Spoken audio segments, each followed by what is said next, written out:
Jadi mulai, Pak.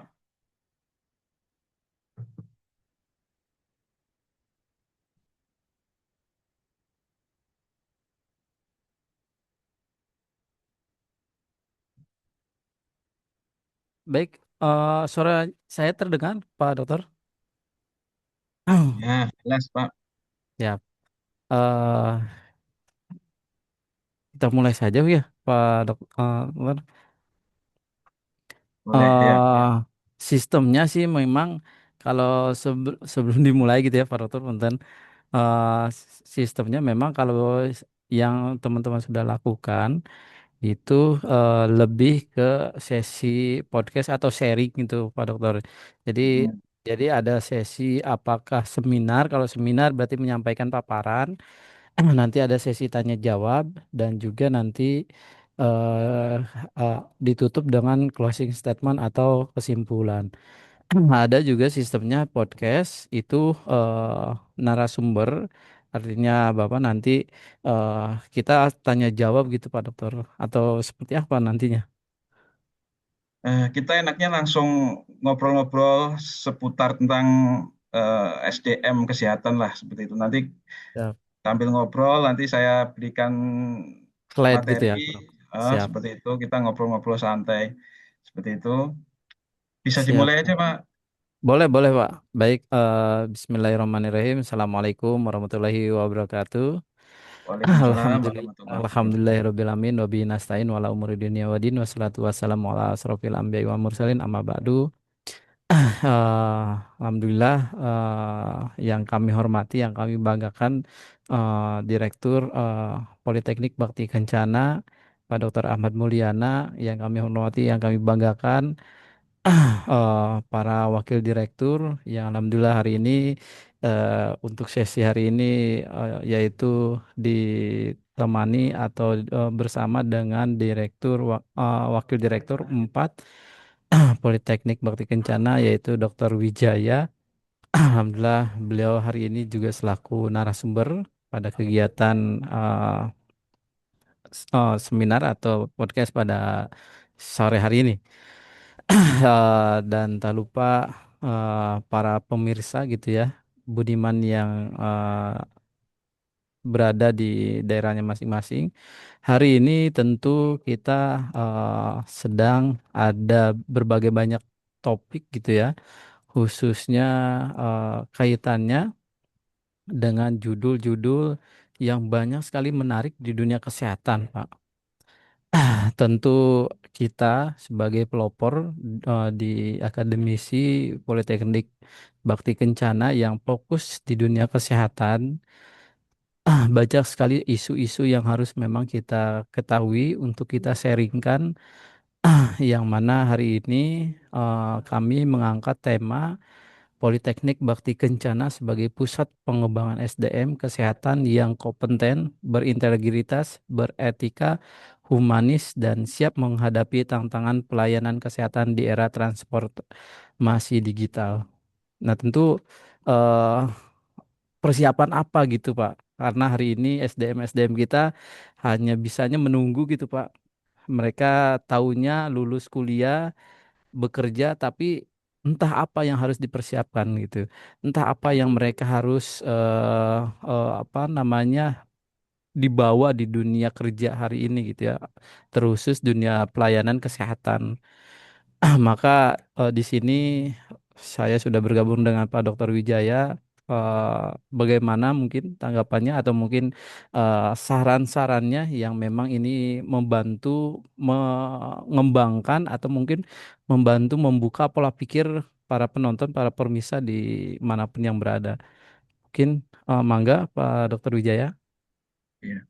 Baik, terima kasih, moderator. Assalamualaikum warahmatullahi wabarakatuh. Selamat Waalaikumsalam. sore, para pemirsa. Di sini perkenalkan saya, eh, Pak Dwi, ya, selaku narasumber juga sebagai wakil direktur bidang akademik di Politeknik Bakti Kencana. Eh, Salam hormat kepada Bapak Direktur dan rekan-rekan dari wakil direktur.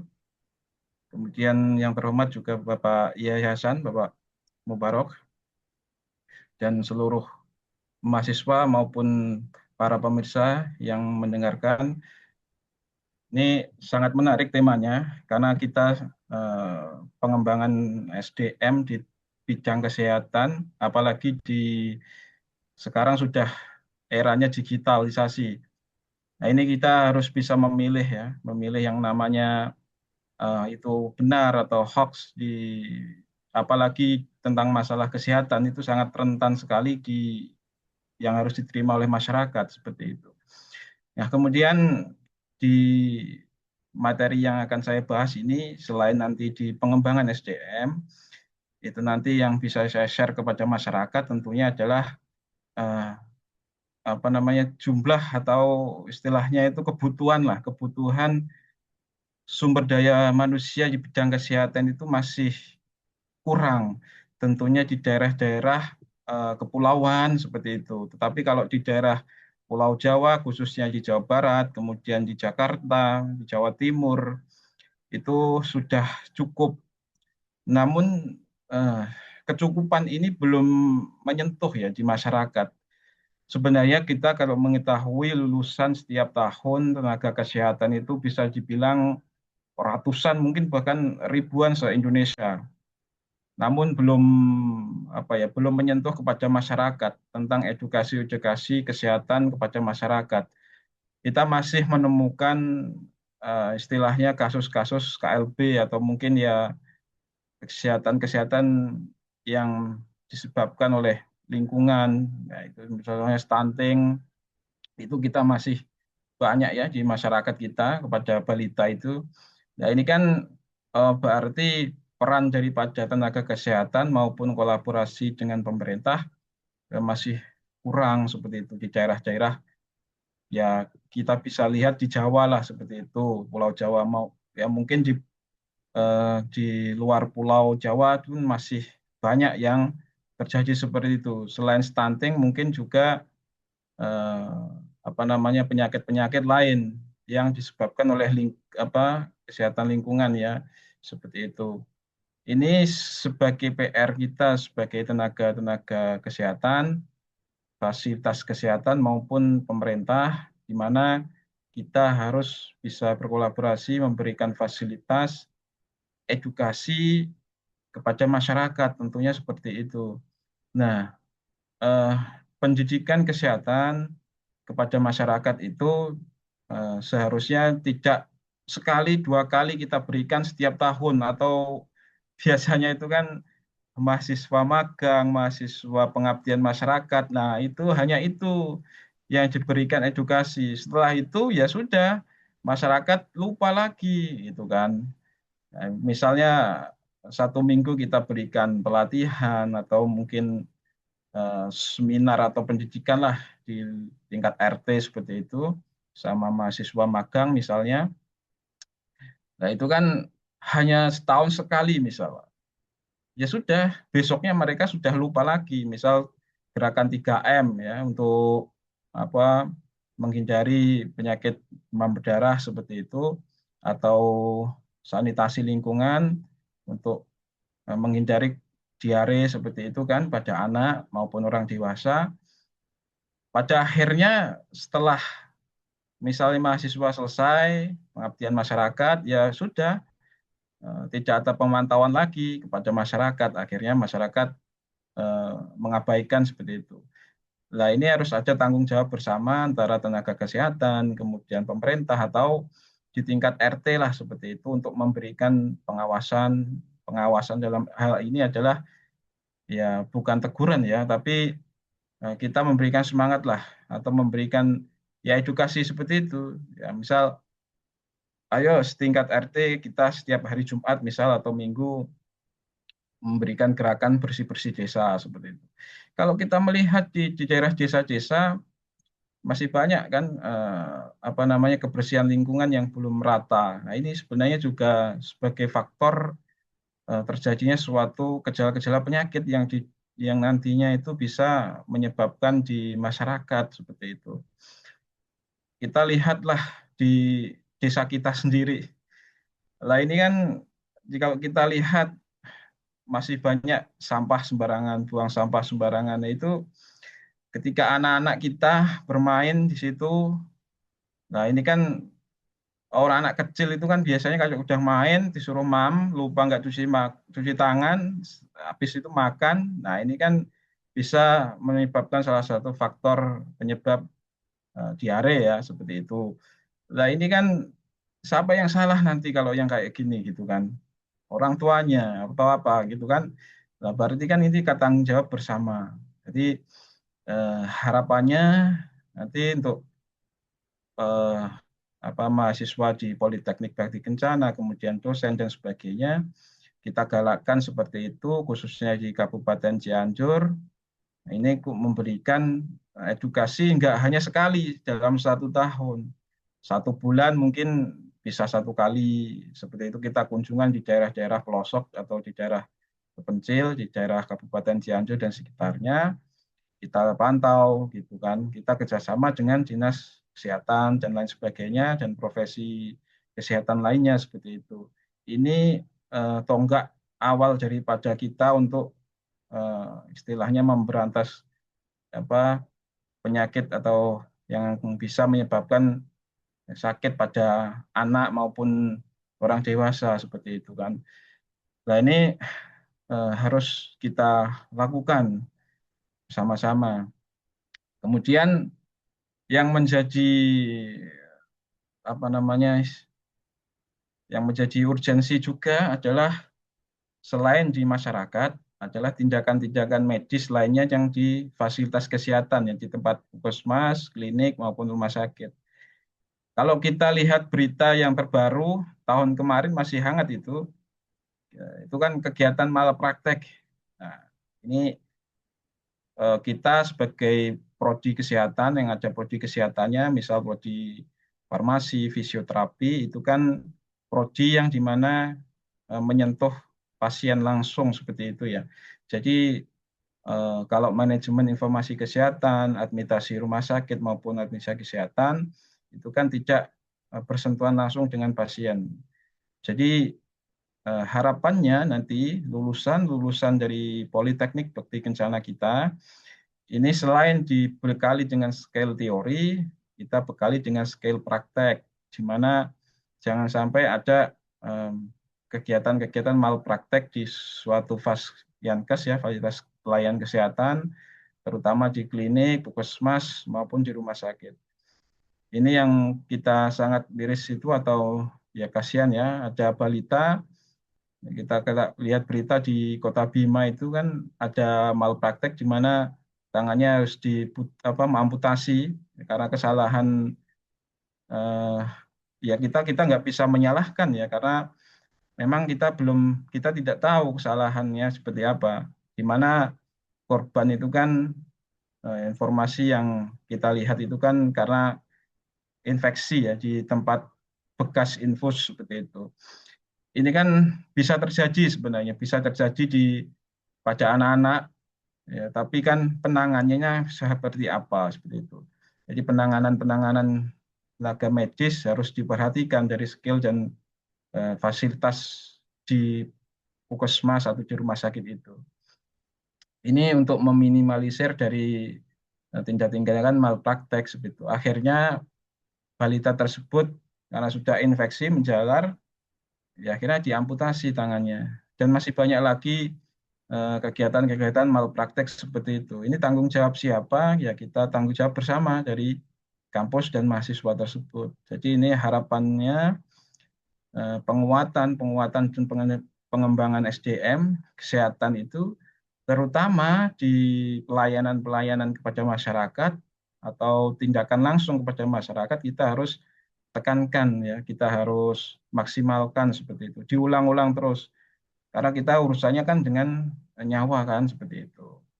Jadi nanti kalau misalnya nih ada pelatihan atau praktek eh, pasang infus, nah itu nggak hanya sekali 2 kali, harus harus sering. Ya. Nanti kalau sudah kanan ganti yang kiri, tangan kanan, tangan kiri. Habis itu kalau sudah selesai kita mungkin ganti kaki, kaki kanan, kaki kiri. Nah itu nggak apa-apa karena kan kita latihan seperti itu sebelum kita nyoblosnya ke pasien, seperti harus benar. Kemudian ada tindakan lagi, misal contoh yang agak susah itu pengambilan darah di arteri, denyutnya itu. Nah, itu juga kalau kompetensi kita kurang dalam pengambilan, nah itu bisa diobok-obok tangannya untuk ngambil darah itu. Itu sakitnya luar biasa, tapi kalau sudah pengalaman, sudah tahu caranya ya coblos pas bisa langsung keluar darahnya otomatis pakai apa spet itu suntik itu loh untuk mengambil darah sampel. Itu susah itu. Nah, ini harus membutuhkan skill ya. Nah, ini kalau nanti ada prodi keperawatan, nah ini harus mahasiswa nggak boleh ini ya, nggak boleh apa tertinggal materi praktikum dasar pengambilan darah, pemasangan infus. Ini eh, materi-materi yang tidak boleh ditinggalkan karena ini kalau misalnya nanti apa kesalahan sedikit ya terjadi infeksi atau mungkin terjadi edem. Edem itu ya pembekakan di tubuh karena pecahnya darah itu. Nah, ini harus diperhatikan oleh kita sebagai tenaga kesehatan. Nah, ini kalau misalnya terjadi sesuatu sebelum terjadi indikasi yang tidak diinginkan apa komplikasi yang tidak diinginkan kan ini harus bagaimana kita tindakan-tindakan untuk pencegahan seperti itu. Sebenarnya kalau kemarin kita melihat berita balita yang di Bima itu sebenarnya juga masih bisa ditolong kalau dengan fasilitas kesehatan yang memadai. Kemudian juga diimbangi dengan skill tenaga kesehatan yang mumpuni juga. Insya Allah itu masih bisa ditolong seperti itu. Yang tangan putus saja bisa disambung kok sebenarnya seperti itu masih bisa.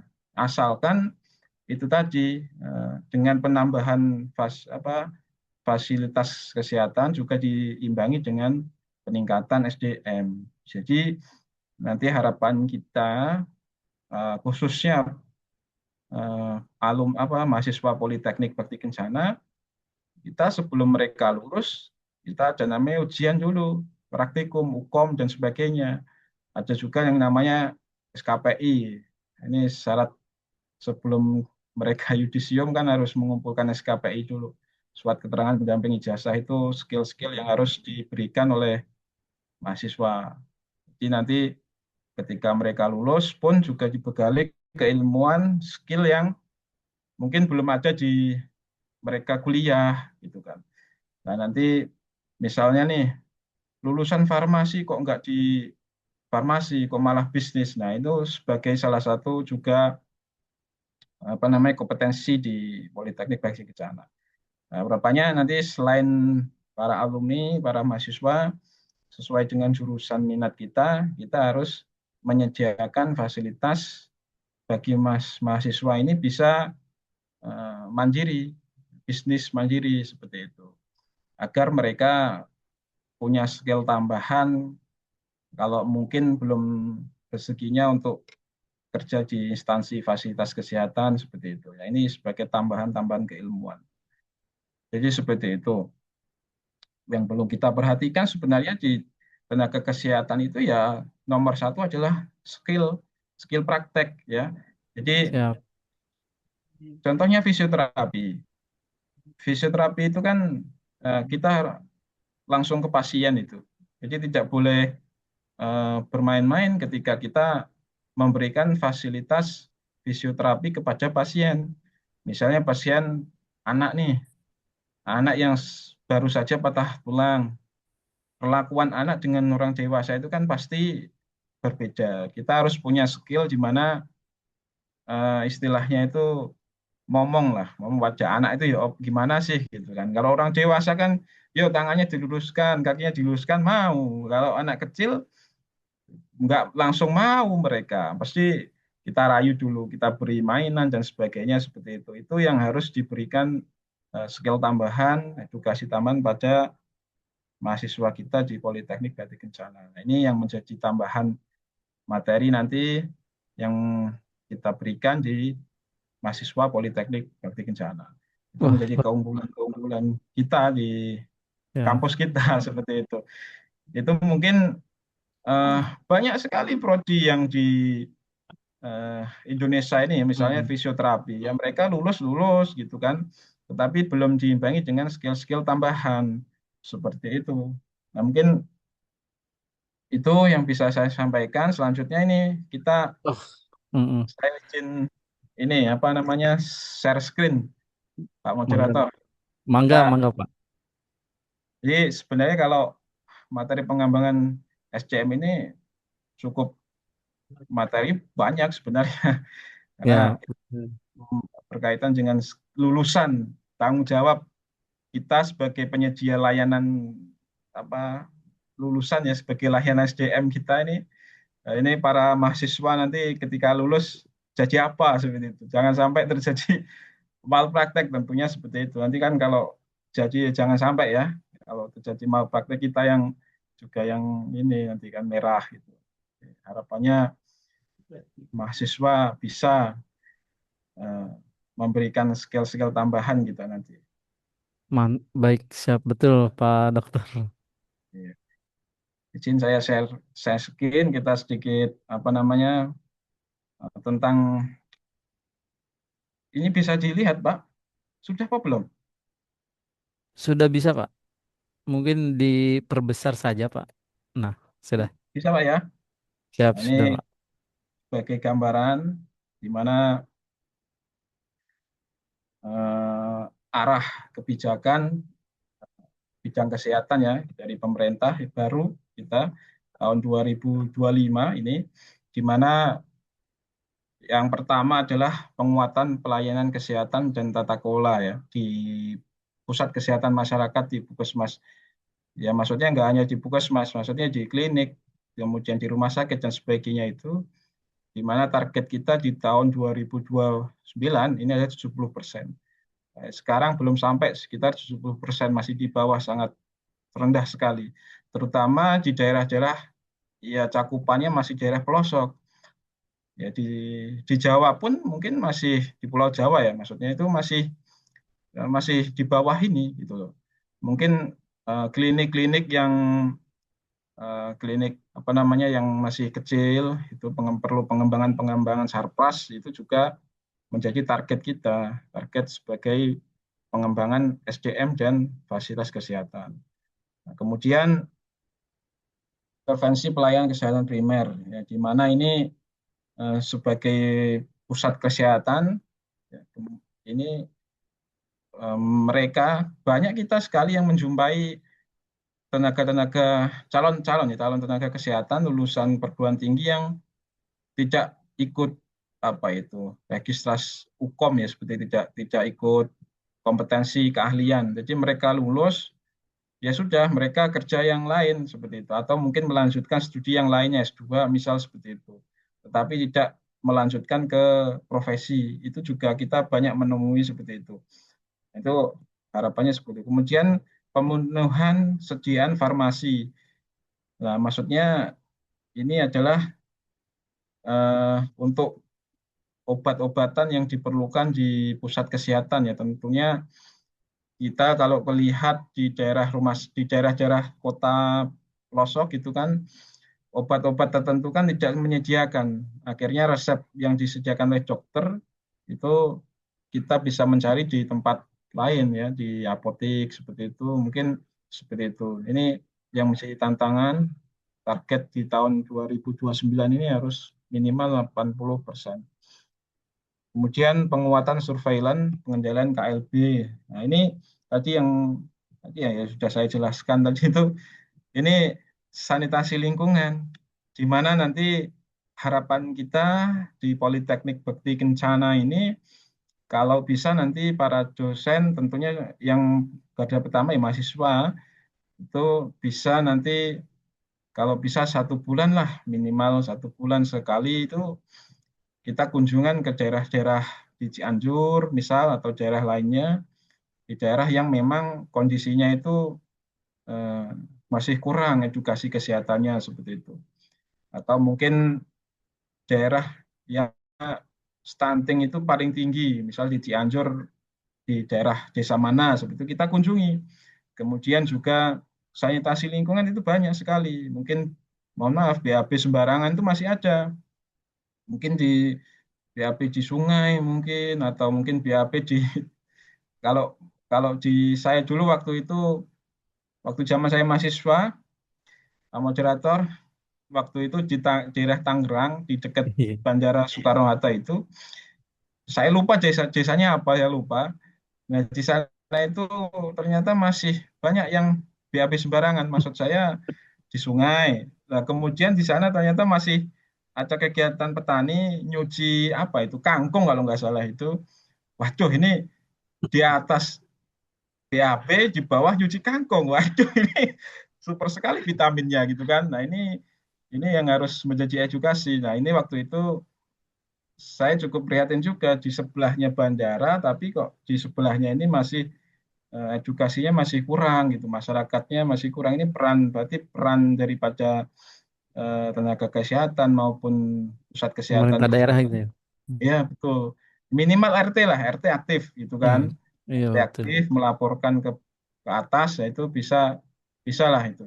Ya minimal kita sediakanlah apa itu WC umum lah itu kan di daerah titik-titik tersebut. Nah, waktu itu kita akhirnya iuran eh, untuk pembuatan WC umum waktu itu. Itu kalau nggak salah sekitar tahun 2016, kalau nggak saya lupa itu Hmm. di sana itu. Luar Wah, saya biasa. kaget. Sudah mempelopori ya Pak Dokter ya. Hmm. Ya betul. Masih ada itu foto-fotonya, itu anak-anak mereka ya ada pipis semua di sungai. Jadi wah, ini seru sekali. Terus yang di bawah sungai itu masyarakat nyuci pakaian, kemudian nyuci Iya. sayur-sayuran, itu termasuk kan di sana itu kan komoditinya kangkung ya. Saya itu So. sana itu kangkung, panen kangkung. Kita diberi kangkung itu pulang itu satu ikat itu. Saya wah, ya sudahlah, kita terima aja lah. Saya lihat di atas itu ada warga yang lagi lagi BAB seperti itu kan. Wah, ini vitamin tambahan nih. Nah, itu akhirnya kita dengan pihak desa, kemudian pihak dinas kesehatan, kita kerjasama lah patungan buat eh, buat WC umum seperti itu. Akhirnya kita buatlah WC umum. Kita sebenarnya eh, satu kali, karena keterbatasan waktu, karena itu kan studi lanjut saya di sana, keterbatasan waktu hanya mungkin 2 bulan kita pantau, masyarakat ya alhamdulillah masih masih menjalankan, kita berikan edukasi itu masih menjalankan. Mungkin nggak tahu di bulan-bulan berikutnya masih menjalankan apa tidak itu. Ya Ah, mudah-mudahan, makanya ini harus ada pemantauan pantauan. dulu kan. Iya. Ya itu ya, ini mudah-mudahan di Cianjur nggak ada ini apa namanya BAB sembarangan lah. Insya Allah kota Cianjur kota bersih Pak. Ya, nah itu mudah-mudahan seperti itu. Nah, ini kasus unik, maksudnya itu hal yang tidak dilihat oleh pemerintah seperti itu kan. Ini sebagai salah satu faktor juga, salah satu faktor KLB atau wabah itu yang bisa terjadi di kita gitu kan. Terutama anak-anak, balita, karena kan masih rentan itu. Kalau dewasa kan makan aja lah seperti itu. Mm. Ini targetnya di tahun 2009 ini kita 100%. Ya, mudah-mudahan ini yang saya apa namanya yang saya bawa ini peraturan presiden di tahun 2025. Mudah-mudahan bisa terrealisasi, terutama kita sebagai eh, kampus yang menyediakan prodi khusus kesehatan seperti itu. Kemudian kita bisa melihat presentasi ini, tenaga kesehatan yang cukup dan merata, yang merupakan yang ini apa namanya sifatnya itu penting ya. Fasilitas tidak akan bisa dibangun secara merata tanpa tersedianya tenaga kesehatan. Nah, ini kita lulusan setiap tahun itu kan sebenarnya ribuan kalau bisa dilihat se-Indonesia Indonesia. Namun juga tidak diimbangi dengan peningkatan fasilitas layanan kesehatan. Ya, maksudnya kalau kita lihat di puskesmas kita lah di daerah kita, ya mungkin masih kurang banget lah kita lihat. Kalau eh, apa namanya, misal contoh untuk apa jalannya lansia atau mungkin jalannya yang disabilitas itu kan juga masih kita temui masih ada lah di puskesmas yang belum memberikan fasilitas itu. Itu yang menjadi ya fasilitas tambahan untuk di salah satu puskesmas, contohnya seperti itu. Karena kan kita kalau kita sakit merujuknya langsung ke puskesmas atau mungkin di klinik lah gitu. Kemudian di klinik juga seperti itu. Kalau kita di daerah-daerah, ya, klinik mungkin ya sudah bangunan, kemudian ruang pasien dan sebagainya itu hanya itu, tapi tidak diberikan fasilitas untuk lansia jalan, pegangan lah itu. Kemudian fasilitas untuk masyarakat pasien yang disabilitas itu masih sangat Semacam kurang sekali. semacam kursi roda gitu ya, Pak Dokter ya. Itu juga kemudian jalan tertentu khusus Hmm. untuk lansia maupun untuk Oh iya. disabilitas ini belum ada. Saya lihat contohnya di saya di daerah saya ini, di desa saya di Trenggalek lah ini belum ada seperti itu, belum. Masih bangunan justru intinya bangunan saja, kemudian tempat langsung ke tempat tidur pasien seperti itu. Jadi fasilitas yang diberikan contohnya itu aja itu belum belum belum ada. Ini juga untuk penunjang kita sebagai kita tenaga kesehatan seperti itu kan. Nah, ini program unggulan transformasi SDM kesehatan di Indonesia. Peningkatan jumlah tenaga kesehatan. Nah, ini kita bisa melihat penambahan prodi spesialis penanganan 9 penyakit prioritas. Ya, seperti anestesi, kalau kita nanti rencana insya Allah kita kan mau buka keperawatan anestesi, nah itu juga menunjang eh, kita ya sebagai lulusan SDM nanti untuk keperawatan anestesi, di mana ini juga sangat dibutuhkan anestesi itu di pelayan-pelayan kesehatan, contohnya di klinik, rumah sakit maupun puskesmas ini masih sangat kurang sekali kebutuhannya seperti itu. Kemudian pemenuhan dan pemerataan nakes. Ini mungkin rekrutmen PNS atau P3K seperti itu, kemudian penempatan tenaga kesehatan. Ini contohnya penerima beasiswa itu program-program pemerintah kan seperti itu. Selain program pemerintah pun juga kita sebagai kampus swasta penempatan tenaga kesehatan di daerah-daerah tertentu yang contohnya misal diare di daerah A ini cukup banyak. Nah, ini kalau bisa kita eh, kunjungan di situ, memberikan edukasi kepada masyarakat gitu kan untuk meminimalisir lah diare atau stunting pada balita seperti itu kan. Ini ini yang menjadi urgent atau kebutuhan kita sebagai eh, penyedia layanan kesehatan. Kemudian peningkatan mutu tenaga kesehatan tadi ya ketika kita lulus, sebelum lulus lah kita harus ada namanya kompetensi tambahan. Ya mungkin dengan diberikan tenaga SKPI tadi, surat keterangan pendamping ijazah, itu mungkin bisa sebagai masukan nanti kita. Ini kan minimal ada 5 skill yang harus dikuasai oleh para mahasiswa sebelum lulus, sebelum yudisium. Jadi mereka harus punya 5 skill ini. Ini tambahan mereka ketika nanti lulus. Kalau misalnya tidak menjadi tenaga kesehatan, mungkin mungkin ingin jadi wirausaha atau yang lain sebagainya itu bisa menjadi skill tambahan atau penghasilan tambahan lah seperti itu. Tentunya kita kalau membuka prodi-prodi yang berkaitan dengan pasien, nah ini pelatihan-pelatihan kesehatan itu harus ditingkatkan. Selain seminar, kalau seminar seperti ini kan hanya teori menyampaikan. Nanti mungkin ke depan bisa menyediakan kegiatan-kegiatan yang sifatnya offline atau tatap muka oleh instruktur yang berpengalaman seperti itu.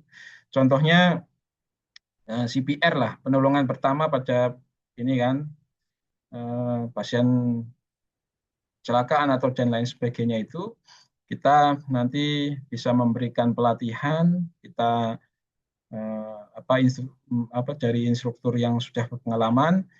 Selain dari mahasiswa, kita pesertanya adalah di masyarakat, tentunya seperti itu. Yang memberikan fasilitas kita, Politeknik Bakti Kencana. Nah, kalau bisa setiap desa di Cianjur khususnya, eh, mungkin kita carilah tenaga muda di daerah desa tersebut, kita jadikan kader di situ sebagai apa namanya, misal nanti yang bisa menguasai CPR, pertolongan pertama pada kecelakaan itu. Kemudian kalau ada cedera, bagaimana penanganannya? Ini sangat penting sekali. Kalau ada anak atau mungkin orang dewasa kesedak, nah, itu saya kira masih sangat belum banyak yang menguasai caranya itu. Padahal kesedak kalau kita nggak diberikan pertolongan secara cepat, fatal akibatnya. Terutama pada anak-anak itu kan, kadang kan anak-anak makan kan cepat itu kan, nggak bisa kayak kita kan alurnya nggak, belum begitu belum begitu bagus makannya. Ya, kalau kesedak ya gimana ini caranya gitu kan, kita panik pasti sebagai orang tua. Nah ini eh, nanti ke depannya mudah-mudahan Politeknik Bakti Kencana memberikan suatu pelatihan kepada calon mahasiswa atau mahasiswa dan masyarakat tentunya seperti itu. Nah, kemudian kita kerjasama dengan desa-desa, kemudian kita bentuk kader, di mana kader itu ya tugasnya untuk memberikan itu tadi pertolongan kepada masyarakat, mungkin seperti itu. Kita berikanlah apa namanya nomor khusus gitu kan. Kalau terjadi sesuatu, penanganan yang sesuatunya terdesak 24 jam online seperti itu kan. Jadi apa biar tidak terjadi sesuatu hal yang tidak diinginkan. Itu peningkatan mutu tenaga kesehatan di Politeknik Bati Kencana.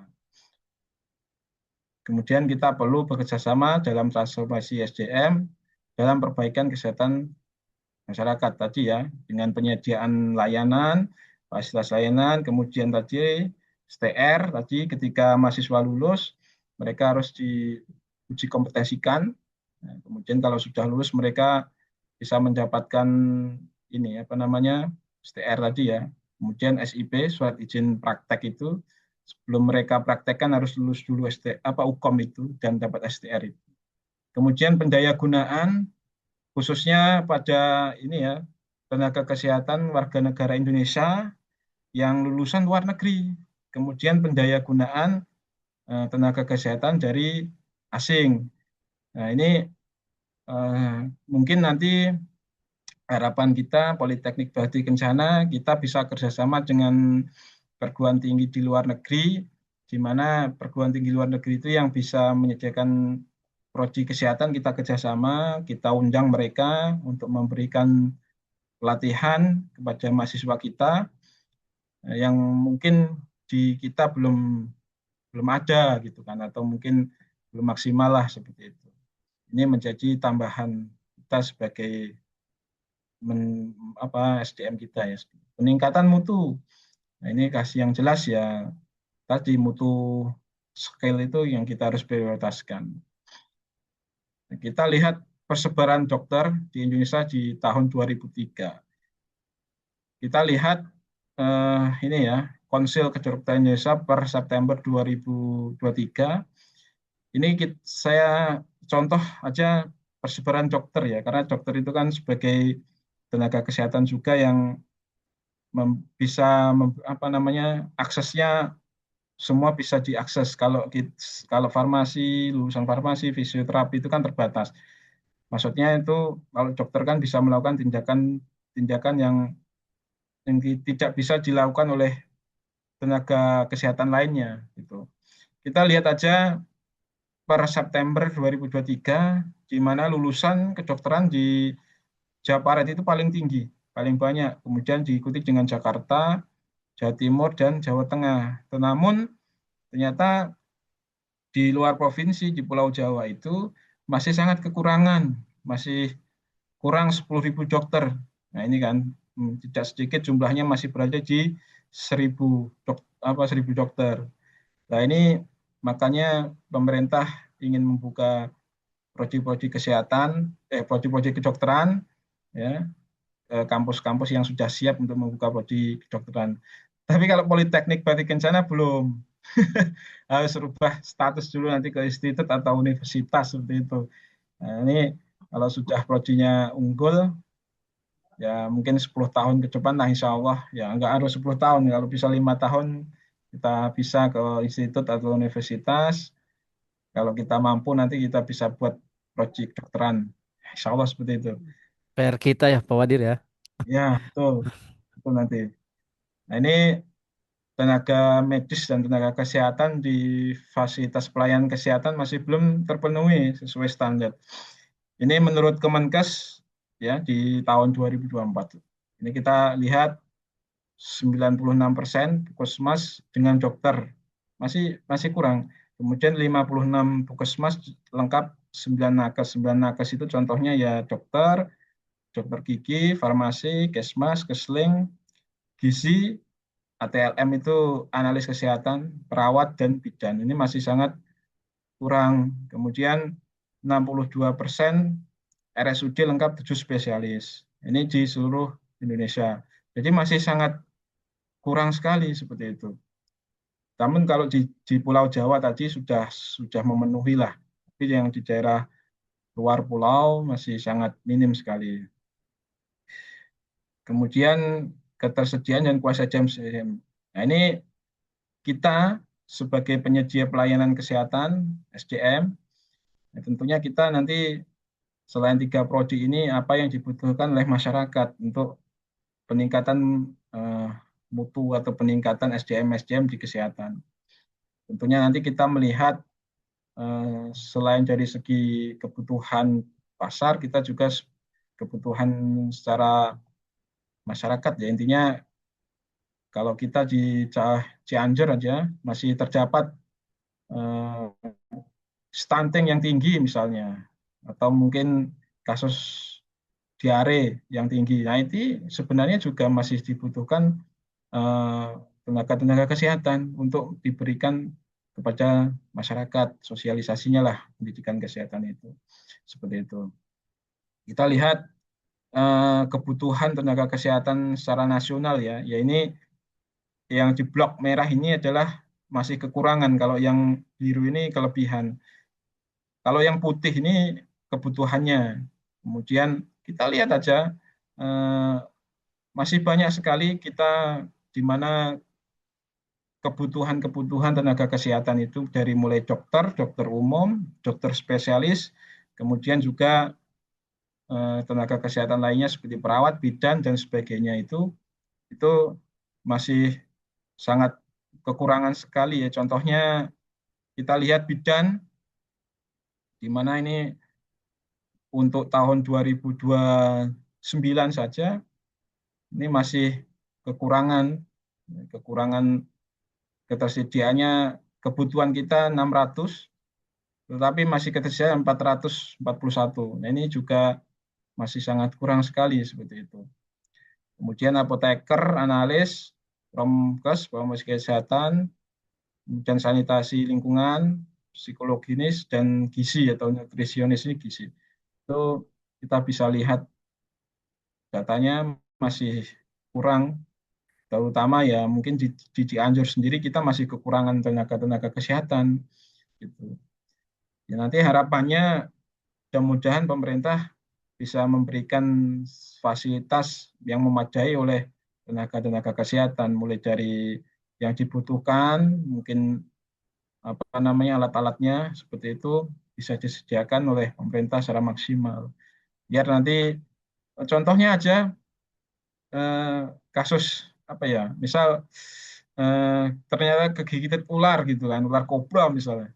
Ya mungkin di daerah tertentu di puskesmas belum ada obatnya, harus ke rumah sakit. Nah, ini rumahnya di pegunungan. Waduh, puskesmasnya nggak ada alat transportasi ke sana. Ini merepotkan. Terus kemudian kalau gigit kobra itu, oleh kobra itu kan hitungan menit ya.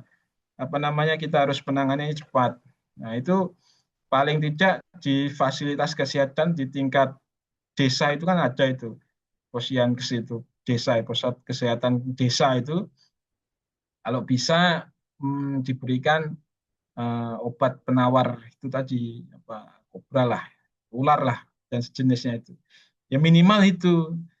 Contohnya di desa saya tanya, ada nggak di sini obat penawar ular kobra? Wah, belum ada maksudnya. wah ini berarti wah, ngeri juga ini kan.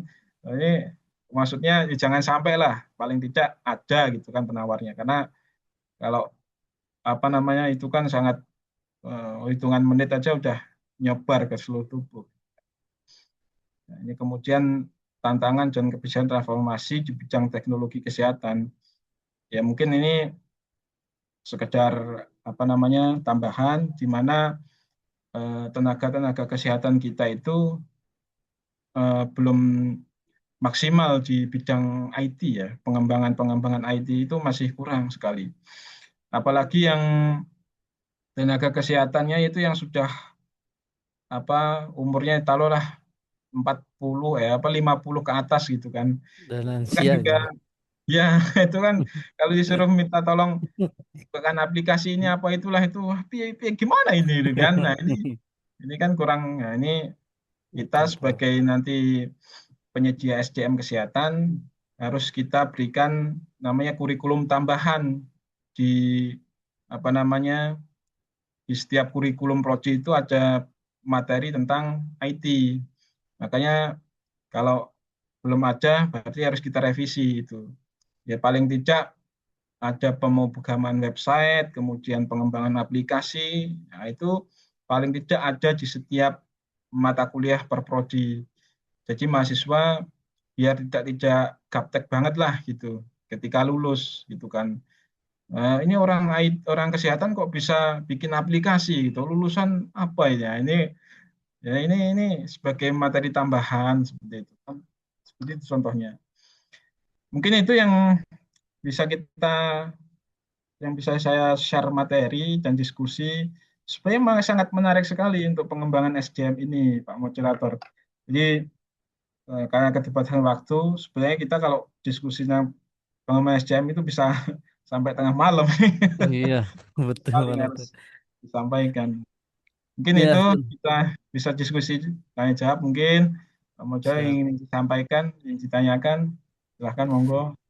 Baik, terima kasih Pak Moderator. Memang ini temanya sangat luar biasa gitu, Pak Dokter.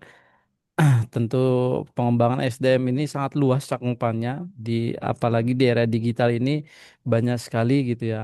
Apalagi tadi di awal dibuka dengan kita harus peka dengan masyarakat bahwa hari ini pemahaman eh, tentang kebersihan, kesehatan itu sangat minim. Maka kita sebagai mahasiswa tentunya dan tentu sebagai mahasiswa politeknik harus memberikan sosialisasi atau apa namanya kalau bisa bicara kabinet itu kerja nyata gitu untuk membuktikan dan memberikan contoh nyata kepada masyarakat bahwa betul dunia kesehatan itu sangat dibutuhkan karena jangan sampai kita menggunakan istilah eh, sakit baru berobat gitu ya. Lebih baik pencegahan daripada mengobati kan begitu ya, Pak Dokter.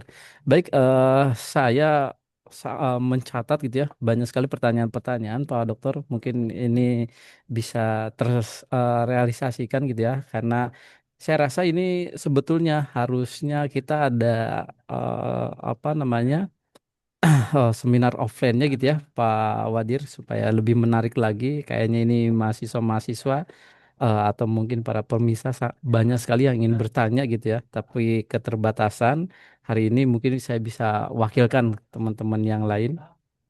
Tentu dalam perannya Politeknik Bakti Kencana dalam mencetak SDM dan kesehatan yang tidak hanya kompeten secara teknis, tetapi juga memiliki integritas dan etika profesional yang kuat. Nah, apa, Pak Dokter, yang menjadi keunggulan utama Politeknik Bakti Kencana dibanding institusi lain dalam menghadapi era transformasi digital di bidang kesehatan ini? Itu, Pak Dokter, sementara.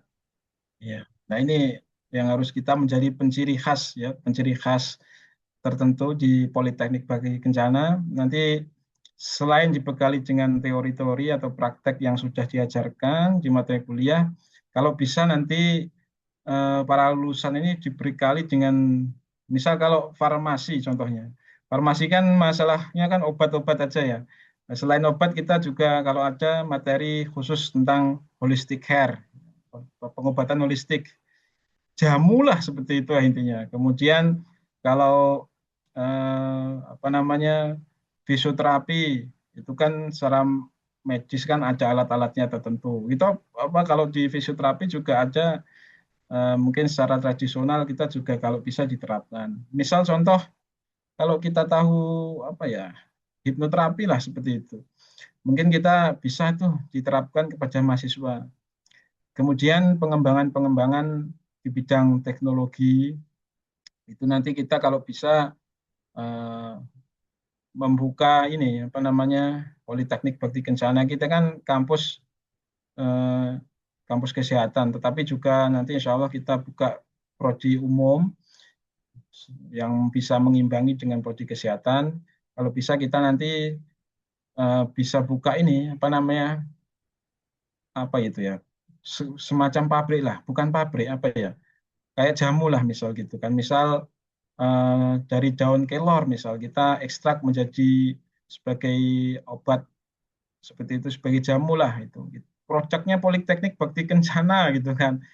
Nah ini kita harus buka prodi teknologi pangan ya. Kita kan kalau nggak Hmm, salah kita ada nanti prodi itu insya Allah dengan siap. prodi gizi seperti itu kan kita kolaborasi kemudian nanti kita kerjasama dengan perusahaan jamu sudah muncul misal contohnya kemudian kita bisa kerjasama dengan yang lain kita buat produk sendiri kita pasarkan. Nah ini sebagai keunggulan juga.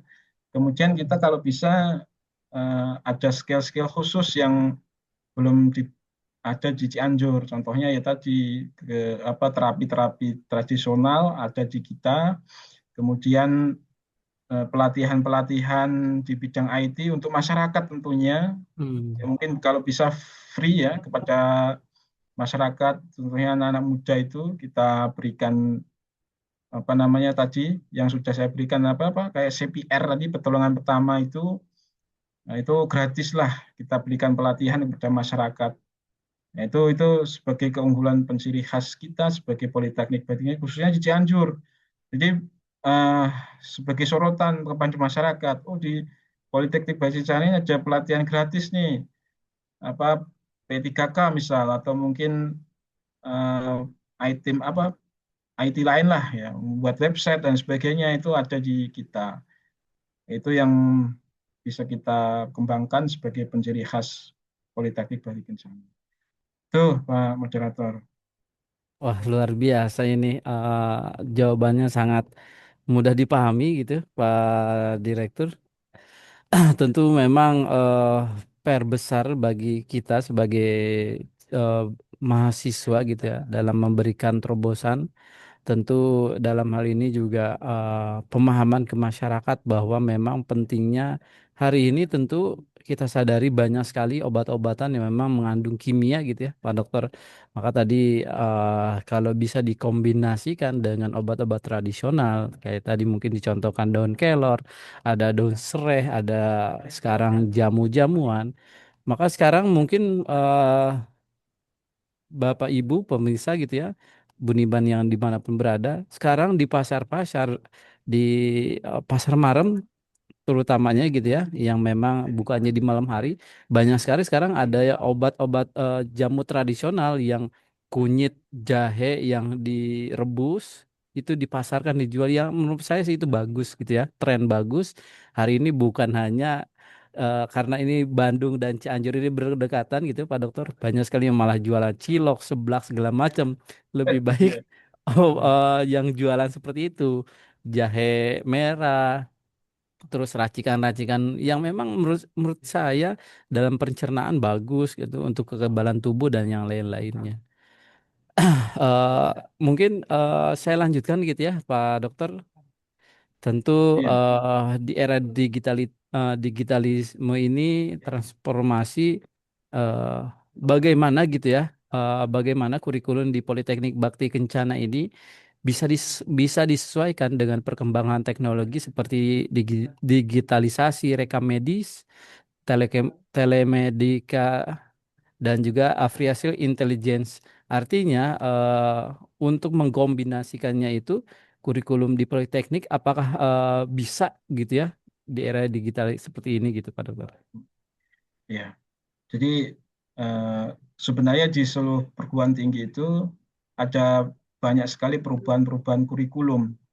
Kalau kurikulum yang lama itu tidak disertakan dengan pendidikan-pendidikan atau keahlian tertentu seperti tadi ya yang sudah saya sampaikan, pemrograman website, pengembangan aplikasi tentunya itu. Di mana kita kan sudah harus melek teknologi seperti itu di transformasi digital di tahun 2000 2026 ini.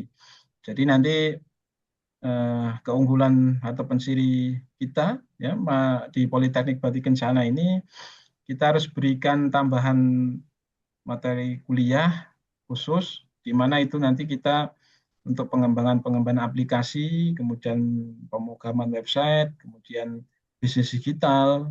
Jadi mahasiswa itu kita bekali dengan eh, apa namanya caranya dagang di dunia digital lah seperti itu. Jadi ini sebagai pensiri kita, sebagai politeknik biasanya nggak hanya lulusan farmasi ngurusin obat tok, tapi Hmm. mereka bisa mengembangkan nanti istilahnya aplikasi berbasis aplikasi, masyarakat itu bisa beli obat online lah seperti itu dengan kita kerjasama dengan ojek online seperti itu. Jadi syukur-syukur nanti kita eh, punya produk sendiri itu, aplikasi sendiri buatan mahasiswa Politeknik Bakti Kencana. Misal aplikasi apalah gitu nanti untuk Hmm. apa namanya order online eh, farmasi obat lah. Kemudian selain itu mungkin pengembangan aplikasi yang lain seputar kesehatan. Jadi nanti bisa diunduh di Play Store misalnya contoh gitu. Ketika kita pengen kan kita kan sudah ada namanya AI ya, AI itu. Misal aja kita sebutkan diabetes itu apa gitu kan. Nah, ini mereka sudah menyebutkan pengertiannya. Ini buatan dari Politeknik Bakti Kencana. Nah ini sebagai keunggulan atau penciri kita. Harapannya seperti itu nanti untuk penambahan prodi di setiap mata kuliah semuanya. Jadi nggak hanya di tiga prodi itu, tapi nanti kita kalau insya Allah kalau kita nambah prodi lagi, misal di prodi umum pun kita juga akan ada itu materi itu, tambahan itu. Jadi mahasiswa nggak hanya lulus mengenal obat, mengenal caranya fisioterapi tadi, mengenal lurusin tangan atau kaki yang cedera, tapi dia bisa mengembangkan aplikasi seperti itu. Contohnya kan Iya. kalau kita tahu itu kan sudah ada namanya ini apa namanya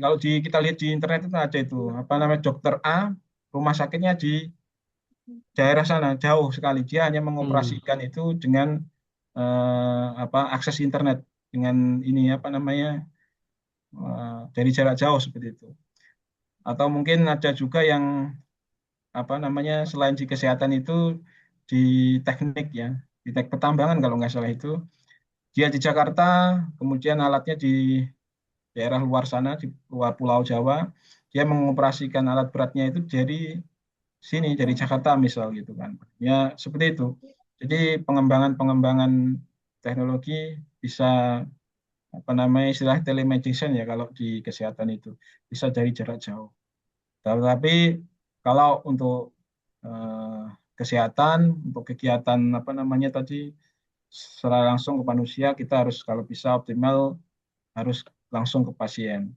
Tidak bisa pakai apa namanya jarak jauh itu ya bisa tetapi harus diimbangi dengan tadi listrik nggak boleh mati, internet nggak boleh mati. Nah itu repot kalau nanti kita apa namanya oke lah skill sudah semua oke alat sudah oke, tapi tiba-tiba pemadaman di lampu. Ah, ini repot sekali. Nah, Hmm. itu nah, itu yang harus diperhatikan juga.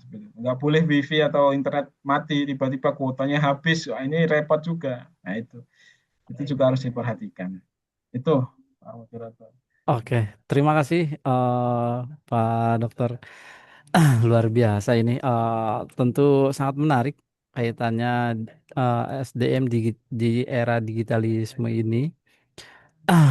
Saya ada satu hal pertanyaan Pak Dokter. Tentu di tengah kemajuan teknologi ini, bagaimana gitu ya kampus memastikan bahwa lulusan tetap memiliki pendekatan human.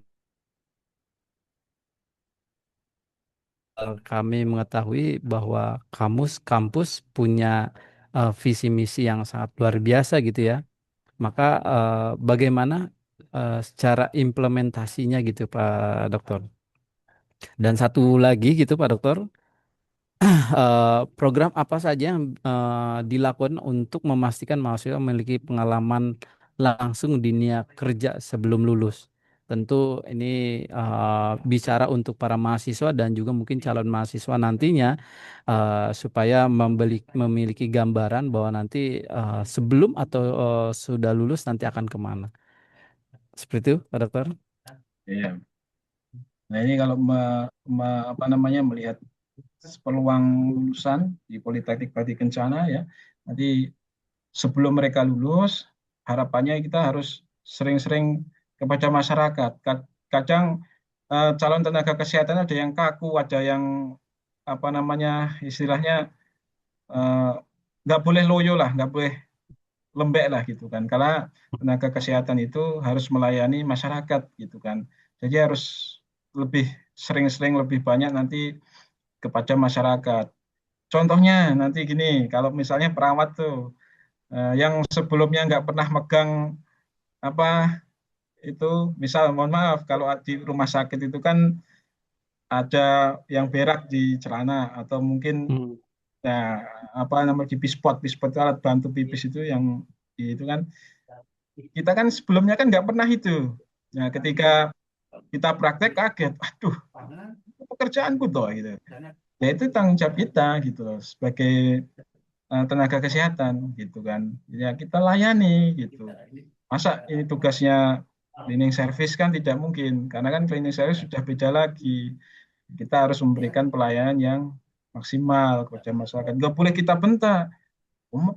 Kok di celana gitu. Ya namanya orang sakit gimana gitu kan. Nah ini ya mungkin nanti ketika nggak hanya perawat sebenarnya. Jadi mungkin nanti mahasiswa yang lain ketika praktek di rumah sakit pasti dimintain tolong itu kepada tenaga kesehatan yang di instansi tersebut. Minta tolong dong dibantu pasien itu gitu kan, ngangkat pasien dan sebagainya, membersihkan apa namanya bercak darah mungkin atau yang lainnya, ya nggak boleh cucian. Makanya kita harus welcome lah kepada pasien maupun masyarakat. Nah, ini nggak boleh cucian lah sebenarnya seperti itu. Dan harus apa istilahnya ya berbaiklah dengan pasien. Seperti karena kita memberikan pelayanan terbaik itu ya biar mereka sembuh bukan malah mereka tegang seperti itu. Hmm. Makanya nanti harapannya mahasiswa itu ya harus humanis ya harus istilahnya sama masyarakat itu dekat gitu kan. Nggak boleh marah-marah, nggak boleh bentak-bentak dan sebagainya seperti itu. Kemudian untuk calon alumni nanti sebelum mereka lulus atau mungkin calon mahasiswa nanti lulusnya kerja seperti apa, ya kita tadi kita bekali dengan keilmuan yang lain, nggak hanya misal contoh di farmasi ngurusi obat, tapi kita juga kalau bisa kita bekali dengan ilmu herbalis, kemudian kita berikan pengalaman di bidang IT. Jadi mereka ketika mereka masih nganggur, belum dapat pekerjaan misal, dia masih punya skill yang lain. Misalnya contoh tuh tadi di pengembangan IT, mungkin dia punya skill di situ. Kemudian mungkin ya tadi ya jasa, misal buka jasa pembuatan aplikasi misalnya itu. Jadi nanti harapannya mahasiswa ketika mereka lulus ya tidak hanya misalnya di farmasi tadi ya nggak hanya di apotek seperti itu. Kalau mungkin belum belum ada lowongan lah misal, mereka masih bisa membuka layanan yang lain. Harapannya seperti itu kita di Politeknik Badi Kencana. Seperti itu, Pak Moderator. Siap, terima kasih Pak Wadir. Karena saya pernah karena saya juga mengutip daripada visi misi Politeknik Bakti Kencana bahwa kampus kesehatan yang unggul, profesional dan humanis tentu kita akan mencetak SDM-SDM, mahasiswa-mahasiswa yang profesional, yang unggul dan juga humanis. Tentu yang tadi disampaikan Pak Dokter tidak kaku gitu ya. Apa namanya? Tentu namanya dunia kesehatan secara pelayanan. Ketika pasien rewel, ya itu menjadi hal lumrah gitu ya. Tidak tantrum, kalau bahasa ininya nggerutu Iya. melihat pasien-pasien yang ya itulah salah satu bentuk sebagai pelayan masyarakat gitu. Saya lanjut Pak Dokter, ini ada pertanyaan yang sangat menarik gitu ya. Apa tantangan terbesar yang dihadapi Politeknik Bakti Kencana dalam mencetak SDM kesehatan di era digital dan tentu dalam bagaimana strategi mengatasinya? Dan selanjutnya, bagaimana kampus mengantisipasi risiko ketergantungan teknologi yang dapat mengurangi kualitas interaksi tenaga kesehatan dengan pasien? Itu, Pak Dokter. Ya, ini juga menarik, tapi pertanyaannya koma-koma ini banyak juga ini. Jadi eh, saya lupa tadi apa yang ditanyain sampai lupa. Jadi eh apa tantangan terbesar yang dihadapi Politeknik Bakti Kencana dalam mencetak SDM kesehatan di era digital dan bagaimana strategi mengatasinya? ya, kalau dilihat dari tantangan mungkin kita belum tahu ya ke depan itu seperti apa. Contohnya kayak kemarin itu, maksudnya gini, COVID kita nggak tahu kan ada tiba-tiba aja COVID. Nah, kita mungkin di tahun 2017 mungkin kita punya visi yang luar biasa mungkin ya gitu kan. Ternyata di 2019 ada COVID gitu kan. Jadi seluruh kegiatan semuanya kan secara online dan ini sebagai tantangan kita sebagai kampus gimana sih memaksimalkan kalau online itu kemudian gimana sih agar praktek ini biar terlaksana. Ini kan nggak tahu kita seperti itu. Nah, nanti harapannya Politeknik Bakti Kencana selain eh, terjadi hal yang kita tidak tahu nantinya kita juga harus menyiapkan fasilitas, intinya seperti itu. Nah, fasilitas itu nanti kita kalau kita belum punya, kita bisa kerjasama dengan instansi-instansi yang berkaitan dengan prodi kita. Harapannya seperti itu. Kemudian yang pasti adalah fasilitas dasar kita harus memiliki, karena fasilitas dasar ini eh, mahasiswa harus bisa menguasai teori-teori dasar tersebut. Tentunya kalau kampus kita belum memiliki fasilitas yang belum memadai, kita bisa nanti ini kerjasama dengan instansi, misal rumah sakit yang sudah paripurna atau mungkin yang sudah layanannya udah semuanya fasilitas ada. Kita bisa nanti kerjasama di situ. Kemudian kita bisa di perusahaan-perusahaan farmasi, kalau kita punya prodi farmasi, kita ke perusahaan farmasi di mana mereka yang memiliki alat-alat yang bisa kita pakai yang belum ada di perguruan tinggi seperti itu.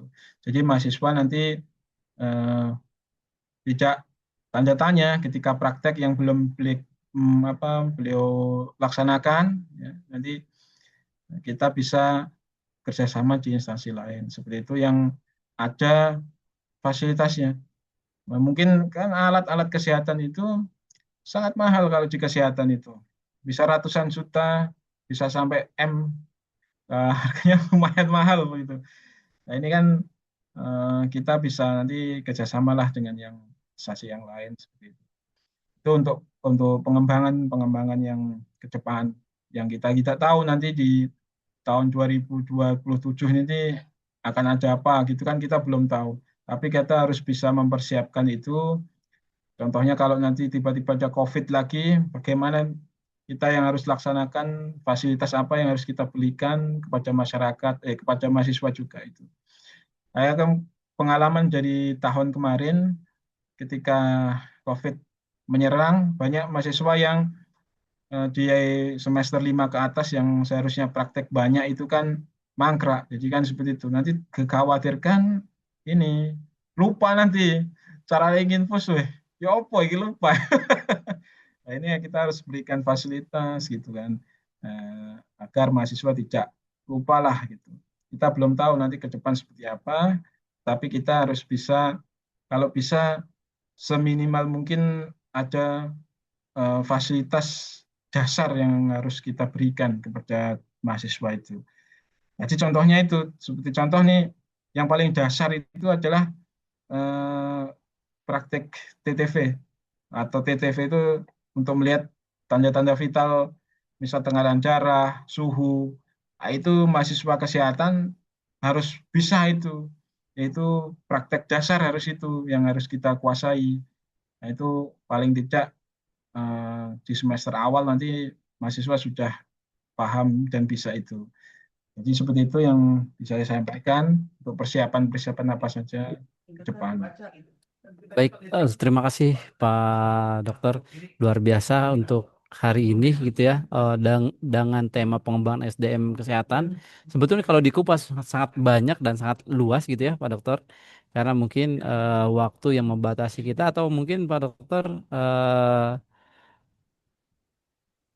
ada kegiatan yang lain gitu ya.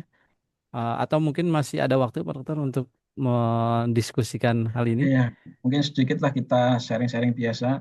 Jadi nanti kalau ke depan, mudah-mudahan kita Politeknik Bansi Kencana kita bisa menghadirkan tim ahli. Kita podcast secara offline, gitu kan, dengan moderator, dengan tim ahli tertentu, atau mungkin tadi mengajarkan apa kegiatan offline pelatihan tadi pertolongan pertama pada kecelakaan itu sangat penting itu. Saya kira itu diajarkan bagus itu. Setiap bulan lah misalnya. Saya yakin masyarakat di Cianjur di daerah tertentu belum paham itu caranya memberikan pertolongan pada orang tersejak aja deh. Belum bisa itu. Kemudian menolong orang yang baru tenggelam ya, bukan tenggelam lama, maksudnya baru tenggelam di kolam renang misal, gimana sih cara memberikan pertolongan pertama. Nah, itu saya yakin di tingkat RT belum ada yang mungkin belum ada yang bisa gitu kan. Nah, ini kalau bisa kita memberikan fasilitas itu. Nanti kita bisa kerjasama dengan dinas kesehatan dan lain sebagainya, bisa datangkan itu, ini sebagai nilai plus di Politeknik Bati Kencana. Insya Allah seperti itu. Ya mungkin itu tambahan dari saya, Pak Moderator. Mungkin kedepannya bisa kita podcast offline dengan tim ahli, kemudian atau diberikan pelatihan-pelatihan tadi seperti itu. Tidak harus menunggu mahasiswa aja atau mungkin apalah gitu ya. Kita beri itu edukasi setiap bulan pada masyarakat. Yang penting itu kan masyarakat. Itu kan karena kita kampus kesehatan. Nah, ini tapi insya Allah kan kita tahun depan ada prodi umum. Jadi kita juga harus mengimbangi apa namanya sesuai dengan prodi umum itu dengan kegiatan ya misalnya sebulan sekali itu tadi. Itu mungkin tambahan dari saya, Pak Moderator. Baik, terima kasih Pak Dokter. Luar biasa hari ini tentu dengan tutup closing statement yang mudah-mudahan kita bisa bertemu secara tatap muka untuk membahas terkait pengembangan SDM kesehatan di era digitalisme ini.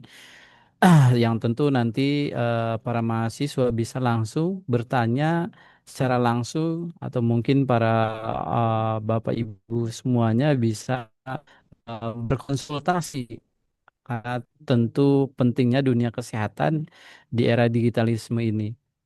Ya salah satunya gitu ya, pengembang hari ini yang mungkin dulu sering terdengar adalah Halodoc atau mungkin apa itu kan dunia kesehatan masih perlu pengembangan hal itu.